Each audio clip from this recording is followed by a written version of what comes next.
Sa Laguna, isang hinihinalang tulak ng droga at kabilang sa watchlist ng Biñan Police ang napatay matapos makipagbarilan din umano sa mga pulis. Ang suspect tinatabla rin daw ang mga customer niya dahil hinahaluan ito ng tawas ang ibinebentang shabu dahil konti na raw ang supply ng droga. Narito ang report ni John Consulta.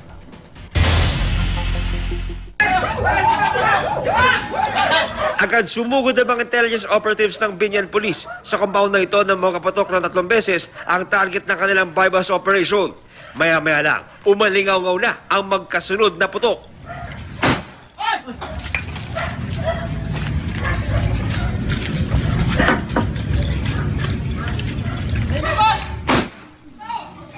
Sa bungad ng eskinita, makikita mga nakakalat na sachet ng shabu, marijuana at bypass money.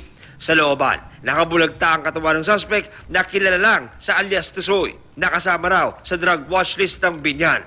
Bukod sa kalahating kilong marijuana sa kanyang tabi at 8 pang sachet ng shabu sa bulsa na nakakalaga ng 20,000 pesos, na-recover sa crime scene ang isang 9mm na baril na borrado na ang serial number. Ang laban ito nung nalamang ito ay isang pulis, ito ay namutok. That's why nag-retaliate ang pulis natin, tinawaan siya. Yun, patay. Base sa Intel report, bukod sa pagbebenta ng droga, tinatabla rin niya ang kanyang mga customer dahil hinahaluan daw niya ng tawas at menthol candy ang shabu na kanyang ibinibenta dahil sa sobrang konti na raw ng supply. Minomonitor din ngayon ng Biñan Police ang mga ginagamit lang ang pagsuko sa Oplan Tokang para maalis sa watchlist at mapagpatuloy ang illegal na gawain. Babala nila. So lahat ng ayaw magbago ay wag na silang sumurrender. Talaga nang hindi naman sila tatantanan. Para sa unang balita, John Consulta reporting.